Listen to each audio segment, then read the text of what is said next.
कोई भी लक्ष्य मनुष्य के साहस से बड़ा नहीं और हारा वही जो लड़ा नहीं। अगर आपने इस वीडियो को देखते हुए आज एक संकल्प ले लिया, वो संकल्प जिसकी बात हम आगे करने वाले हैं, तो I can assure you people कि 95 प्लस कहीं नहीं गए। कुछ सिंपल स्टेप्स हैं जिन्हें आपको फॉलो करना है। आपकी प्रिपरेशन लेवल कहीं पर भी है, यहां से हम एम करेंगे 95 प्लस पर। हेलो एवरीवन, मेरा नाम है दिगराज सिंह राजपूत और स्वागत है आप सभी का इस वीडियो में, जिसमें हम एक सीधी सटीक बात करने वाले हैं कि आखिरी के 3 महीने बचे हैं। यूजुअली जो एग्जाम्स हैं तो वो फेब में खत्म हो जाते हैं, क्लास 9th के खास करके, क्योंकि 10th के सेशन जल्दी स्टार्ट करना होते हैं। तो आपके पास नवंबर से दिसंबर 1 महीना, दिसंबर से जनवरी 2 और जनवरी से फरवरी 3, मोटा माटी 3 महीने बचे हुए हैं। और इन 3 महीने में आपको अब एक फाइनल पुश देना है। अभी नहीं पता मुझे कि क्लास 9 को आपने कितना सीरियस लिया, इन द सेंस कि कितना शुरू से पढ़े नहीं पढ़े, लेकिन अब एग्जाम्स आ गए, अब तो पास नहीं है, अब तो एग्जाम देना ही है, अब तो पेपर फेस करना ही है।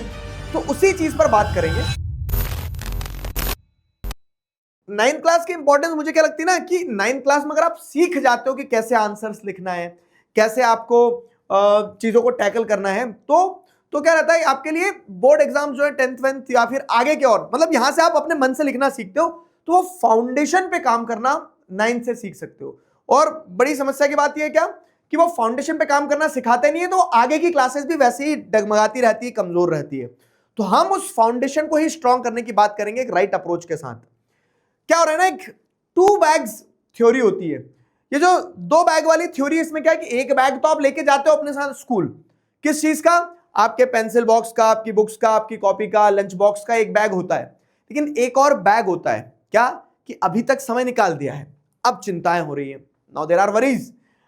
उसके बाद में आप देखते हैं कि अब आपकी एक्सपेक्टेशंस आपकी खुद की भी खुद से होती है कि यार मुझे अच्छा करना है, बेहतरीन करना है। घर वालों की भी एक्सपेक्टेशंस होती है कि हमारा बेटा या बेटी क्या करेगा, बेहतरीन करेगा। तो उस बीच में क्या हो रहा है, अगर आपको ऐसा लग रहा है सिलेबस दौड़ता चले गया है, वो लोनलीनेस जो आप फील कर रहे हो, जो प्रेशर है, जो एंजाइटी है, वो ये सारी चिंताओं का जो एक और बैग आप कैरी कर रहे हो ना, उस बैग को कैरी करने की जरूरत नहीं है। आपको सिर्फ एक सही अप्रोच फॉलो करना है, सही स्ट्रैटेजी बैठाना है, और आप क्या कर जाओगे, आप एक्सेल कर जाओगे। बिलीव मी, कोई बहुत बड़ा रॉकेट साइंस नहीं है, एक सिंपल क्लास है, उसको सिंपल अप्रोच के साथ आपको क्या करना है, डिफीट करना है। कैसे? तो अगर बात करें, मेरा एक सीधा सा संकल्प है क्या, कि हर वो बच्चा जो अभी अपने आप को यहां पा रहा है ना, आपको क्या करना है, आपको एक चैलेंज लेना है, और उस चैलेंज को लेने के बाद में आप 95% पे पहुंच जाएंगे। एक काम करना है, बस कमेंट्स में लिखना है कि yes I am going to accept this challenge. वो चैलेंज मैं फिर आपको बताता हूं। 3 स्टेप है सिंपल, यहां से जो आपको करना है 95 प्लस टारगेट करने के लिए, और वो 3 स्टेप जो है वो 45 दिन के अंदर बहुत अच्छे से अपन क्या कर सकते हैं, फॉलो कर सकते हैं। आज बात करेंगे कैसे हम कलम से क्रांति ला सकते हैं, कैसे हम अपने मेहनत के दम पे 45 दिनों में, आज आपकी प्रिपरेशन जहां भी हो मुझे फर्क नहीं पड़ता है, आप अगले 45 दिनों में बहुत अच्छे लेवल पे आ जाओगे। ठीक है, तो एक गेम चेंजिंग 45 डे चैलेंज आपको अडॉप्ट करना, जो कि बहुत रियलिस्टिक है। मैं बिल्कुल हवा में बात नहीं करूंगा, मैं आपको बहुत प्रैक्टिकल अप्रोच के साथ बताऊंगा कि हम let us take this final exam operation एक मिशन की तरह। Commandos, are you ready? बताना मुझे कमेंट्स में कि are you going to accept this challenge. तो चैलेंज बड़ा सिंपल है। चैलेंज में क्या है, देखो, सबसे पहले आपके सामने भी प्रॉब्लम्स अगर मैं बता दूं क्या क्या आ रही होगी, तो एक प्रॉब्लम आ रही होगी, आपका बैकलॉग है। ठीक है, अब हम नवंबर में आ गए, तो अभी तक अगर जितना पढ़ाया था उतना नहीं पढ़ा, आप स्कूल में ट्यूशन जाते हैं, कहीं किसी बैच में हैं, तो उस पेस के साथ अगर मेंटेन्ड नहीं थे, तो आपका पीछे बैकलॉग बहुत रह गया होगा। And this is a genuine problem, जो मुझे बहुत सारे बच्चों से बात करके समझ में आई। बहुत सारे आपके ऐसे टॉपिक होंगे कि देखो, चैप्टर पढ़ लिया, कुछ समझ में आ गया, क्लास में जितना ध्यान दिया, बाकी कुछ जो टफ टॉपिक थे तो उस पर हमने ध्यान नहीं दिया, समझ नहीं आया, तो वो टॉपिक वीक टॉपिक ही रह गए एनसीईआरटी के हमारे। और साथ ही साथ अब हम उस पार्ट पे आ गए कि अब स्कूल वाले मान लो एग्जाम लेने की बात कर रहे हैं, या फिर स्कूल में तो सिलेबस खत्म होने पे आ गया, हमें प्रिपरेशन भी करना और प्रैक्टिस भी करना है। अब दोनों चीजें पैरेलल कैसे चलाएंगे, और दोनों चीजें पैरेलल चलाएंगे तो टाइम कैसे मैनेज होगा। ये कुछ सेट ऑफ प्रॉब्लम्स जो है मैंने ऑब्जर्व करी कि ये प्रॉब्लम्स बच्चे इस समय पे, इस पॉइंट पे फेस करते हैं।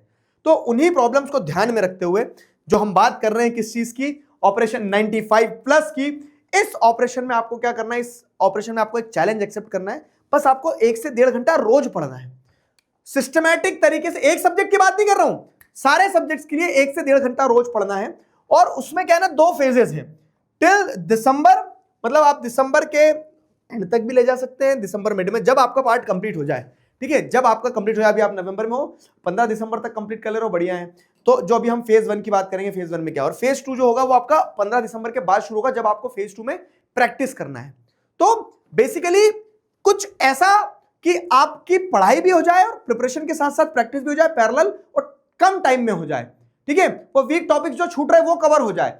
तो ये मेजर प्रॉब्लम्स थे, उन मेजर प्रॉब्लम्स को एड्रेस करते हुए ये अप्रोच लाए हैं अपन ने, ठीक है। तो सबसे पहला चैलेंज जो है वो आपको क्या लेना है, सबसे पहला चैलेंज ये है कि आपको डेली रिवीजन करना है। देखो, अब आप अगर डिटेल में पढ़ने बैठोगे तो ये तय है कि बहुत ज्यादा पढ़ना पड़ेगा। जो मैं कह रहा हूं ना 60 से 90 मिनट में कैसे होगा, तो 60 से 90 मिनट में ऐसा होगा कि आप रैपिड रिवीजन टाइप के वीडियोस देख लो, जिसमें फटाक से आपको पूरी कहानी पता चल जाए, और अच्छे नोट्स अगर आपने खुद ने बना लिए थे तो बढ़िया, नहीं बनाए हैं तो अच्छे नोट्स जो हैं, अच्छे नोट्स की मदद से आप क्या कर लो, रिवाइज कर लो चीजों को, एक बार बोल सकते हैं ना कि पॉइंटर्स कैच ऑन कर लो।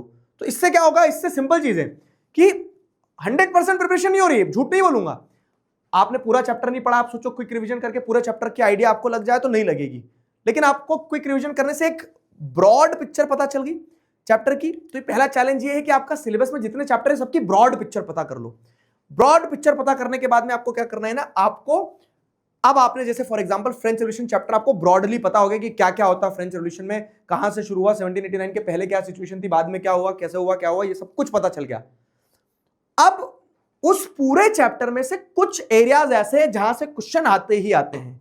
क्यों? क्योंकि हमने, अगर मैं आपको बताऊं तो हमने पूरी कंट्री में जितने भी स्कूल्स हैं, उन स्कूल्स के जो पेपर्स हैं उनको कंपाइल किया और ये देखा कि कॉमन सेट ऑफ क्वेश्चंस क्या आते हैं। यस, और ये रिसर्च पूरी की गई है, मतलब आप जैसे देखोगे ना तो डेटा कंपाइल करके अपन ने एक ऐसा पैटर्न देख लिया कि हाँ, और ये पढ़ाते पढ़ाते समझ में आया कि इतने चैप्टर में से ये क्वेश्चंस, ये टॉपिक्स जो है ये इंपॉर्टेंट होते हैं। तो हमने वो पेपर्स उठा के क्या कर लिया, उसको एकदम छाट लिया है, ठीक है। तो आपने जब एक चैप्टर को मोटा माटी देख लिया, अच्छे से रिवाइज कर लिया, शॉर्ट नोट्स आपको मिल गए, तो शॉर्ट नोट्स के बाद में आप क्या है ना, अब उस चैप्टर की एक अगर वर्कशीट आपको मिल जाए, कैसी वर्कशीट, कि उस चैप्टर में जो इंपॉर्टेंट क्वेश्चन है उन क्वेश्चन को आपको प्रैक्टिस करना है, बस सिंपल सीधा सटीक, कि जो उस चैप्टर के इंपॉर्टेंट क्वेश्चन है उन क्वेश्चन को आपको प्रैक्टिस करना है। तो जैसे आपने मान लो 45 मिनट यहां पढ़ा था, 45 मिनट पढ़ने के बाद में आपने क्या कर लिया, आपने जब पढ़ लिया, जब ऐसा क्या प्रैक्टिस करने का मन हो रहा, रात के समय में प्रैक्टिस कर लेते हैं, दिन में पढ़ लिया, रात में प्रैक्टिस करेंगे, तो प्रैक्टिस करते समय आपको 30 मिनट देना, मात्र 6 क्वेश्चन, और 6 क्वेश्चन सॉल्व करते चलो। मतलब ऐसे किसी में 7 हो सकते, 10 हो सकते, लेकिन इंपॉर्टेंट क्वेश्चन वो वर्कशीट आपको अगर एक मिल जाए तो आप उसको प्रैक्टिस कर सकते हो। अब जब आपने चैप्टर पढ़ लिया, इंपॉर्टेंट क्वेश्चंस लगा लिए, तो अब आपको थोड़ी डेप्थ पता चल गई चैप्टर की और चैप्टर के क्वेश्चंस पता चल गए। अब उसके बाद में फिर जब आपको ऐसा लग रहा है कि हाँ आपने एक सब्जेक्ट कंप्लीट कर लिया, तो फिर उस सब्जेक्ट का सैंपल पेपर लेकर बैठ जाना। सिंपल 1 2 3 स्टेप है, बहुत डुएबल स्टेप है, बहुत प्रैक्टिकल स्टेप है, आपको ये 3 स्टेप्स का चैलेंज लेना है। अब सवाल ये आती है कि स्टेप्स तो ले लेंगे, देखो 2 अप्रोच है, एक तो खुद से करो सारा सब कुछ, और दूसरा ये है कि मैं किस लिए हूं। तो हमने आपके लिए क्या किया है ना, मैंने, मेरी टीम ने, हमने मिलकर आपके लिए ये काम आसान कर दिया। आज तक कंट्री में इस तरह से क्लास 9th के लिए रोड मैप नहीं बनाया गया। तो वो कैसे करेंगे हम, वो हम करेंगे हमारे रेवोल्यूशनरी 21 सैंपल पेपर्स कंबाइंड वाली इस बुकलेट से। ये बुकलेट अपने आप में पता है एक धमाका है। कैसे धमाका मैं समझा रहा हूं। ये जैसे अगर आप देखोगे तो एक कवर है हमारा, इस एक कवर के अंदर 2 बुक है। 2 बुक क्या है, तो 2 बुक में जैसे अगर आप देखोगे तो एक तो आपका क्या है, एक आप जैसे देखोगे तो एक बुक के अंदर आपको क्या मिल जाएंगे, सारे फ्लो चार्ट्स मिल जाएंगे। तो वो फ्लो चार्ट्स आपको चैलेंज 1 एक्सेप्ट करने में मदद करेगा, ठीक है। फ्लो चार्ट्स मिल गए, तो ये फ्लो चार्ट्स की मदद से अपन ने क्या कर लिया, सबसे पहले जो चैलेंज 1 था ना कि हमें थ्योरी पता होना चाहिए, फाइन। तो ये रेवोल्यूशनरी बुक है, क्योंकि मैंने आपको जो अप्रोच, देखो हम बुक कैसे बनाते हैं, ऐसा नहीं है कि बस छाप दिए सैंपल पेपर 50-60 करो बच्चों, अप्रोच भी तो होना चाहिए। तो सबसे पहले अपन क्या करेंगे, सबसे पहले जैसे फर्स्ट चैलेंज में अपन वही उठाएंगे कि आपको 45 मिनट्स के अंदर ये पूरा बहुत अच्छे से नोट्स बने, जैसे फ्रेंच रेवोल्यूशन के, रशियन रेवोल्यूशन के, तो ये नोट्स पढ़ लिया अपन ने।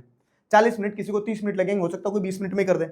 तो ये, लेकिन मैक्सिमम आप पहला चैलेंज ऐसे लो, ठीक है, एक एक चैप्टर सॉल्व करते चलो। तो फॉर एग्जाम्पल आपने क्या करा, ये रशियन रेवोल्यूशन बहुत अच्छे से पढ़ लिया, तो अब वो चैप्टर पढ़ लिया, रशियन रेवोल्यूशन पढ़ लिया, जैसे what is democracy, why democracy पढ़ लिया। तो चैलेंज 2 जो था अपना, कि ये इंपॉर्टेंट क्वेश्चंस है। मैंने बताया ना कि आपको हर चैप्टर के छटे हुए क्वेश्चंस हैं, इन छटे हुए क्वेश्चंस को आपको प्रैक्टिस करना है। अगर 5 से ज्यादा क्वेश्चन कर रहे हो मतलब आपकी प्रिपरेशन बढ़िया है, आपको चैप्टर बहुत अच्छे से पता था, रिवाइज करके आपने सॉल्व भी कर दिए। अगर आप 4 से कम क्वेश्चन कर रहे हो तो एक बार वीक टॉपिक्स को रिविजिट करो। अगर आप 2 क्वेश्चन ही सही कर पा रहे हो तो आपको एक बार उस चैप्टर को पूरा अच्छे से देखने की जरूरत है। इनफैक्ट मैं आपको बता रहा हूं कि जब आप ये वर्कशीट सॉल्व करोगे और अगर आपने पूरे वर्कशीट को अच्छे से क्वेश्चन सॉल्व कर लिए तो आप 80% बच्चों से ज्यादा आगे निकल गए हो। ये चीज का ध्यान रखना है। वर्कशीट सॉल्व कर ली, अब क्या है, आपने एक चैप्टर पढ़ा उसकी वर्कशीट सॉल्व करी, 2 चैप्टर पढ़े उसकी वर्कशीट सॉल्व करी, और तीसरा चैलेंज जो हम आपको बता रहे थे, तो जैसे अगर आप देखेंगे ना इसमें 2 बुक्स हैं, तो नोट्स मिल गए आपको, वर्कशीट वाली बुक के अंदर वर्कशीट मिल गई, एक एक चैप्टर के क्वेश्चन पेपर मिल गए, 6 क्वेश्चन है। आप अपने आप को किस स्केल पे नाप सकते हो वो देखना कि आपके कितने क्वेश्चन बन रहे हैं। और जब ये पार्ट हो जाएगा तो फिर सैंपल पेपर पे आते हैं, और सैंपल पेपर पे आते हैं तो ऐसा नहीं है कि सोशल साइंस का सैंपल पेपर अलग है, मैथ्स का अलग है, सारे सैंपल पेपर एक साथ, मतलब हर सब्जेक्ट के 4-4 सैंपल पेपर है, तो हिंदी भी हो गया, इंग्लिश भी हो गया, तो ऐसे टोटल 21 सैंपल पेपर्स हैं। किस तरह से, अगर मैं इंडेक्स पेज दिखाऊं आपको, तो वर्कशीट भी सेम ऐसी ही आएगी और वर्कशीट के साथ में सैंपल पेपर भी। तो जैसे अगर आप देखेंगे चैप्टर वाइज थ्योरी मैप्स आ गए, थ्योरी मैप्स के साथ में आपको क्या देखने को मिल रहा है कि वर्कशीट जो है, तो वर्कशीट्स में आप वर्कशीट्स वाली शीट में से वर्कशीट लगाने के बाद फिर सैंपल पेपर, तो एक साइंस का सैंपल पेपर उठाए, फिर एक मैथ्स का उठाए, एक सोशल साइंस का उठाए। तो जब एक बार आप शुरुआत के 30 दिन के अंदर अंदर क्या कर लोगे, अपना सिलेबस कंप्लीट कर लोगे ना, रिवीजन देखने के बाद में आपने क्या किया, वर्कशीट लगाई, वर्कशीट लगाने के बाद अब क्या कर सकते हो आप नेक्स्ट, तो अब आपको नेक्स्ट इस चीज पे आना है क्या, कि अब आप सैंपल पेपर लगाओगे। तो एक हफ्ते में अगर आप मान लो 15 दिसंबर के बाद में 4 दिन भी बैठे हो, 4 सब्जेक्ट खत्म कर दिए, ठीक है, तो लगा के 3 घंटे टाइमर से आपको बैठना है और आपको क्या करना है, सैंपल पेपर सॉल्व करना है। Just simple 3 steps, 3 step challenge लेना है और आप अपने रिजल्ट में एक डिफरेंस देखोगे।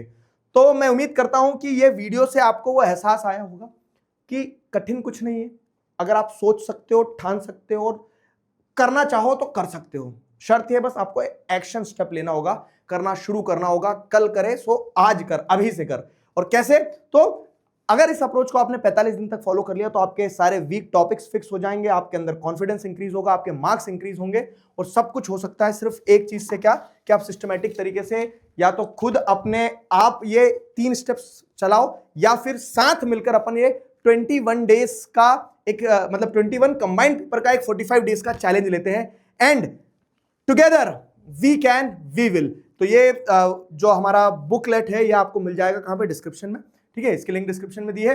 और आज ही से ये संकल्प लो कि आप इस चैलेंज को एक्सेप्ट करने वाले हो और अपने आप में एक बदलाव देखने वाले हो। जो मेरा संकल्प है, जो हमारा संकल्प है, उस संकल्प के साथ में आगे बढ़ते हैं। Let us work on this operation 95+ and together we can, we will. Thank you very much.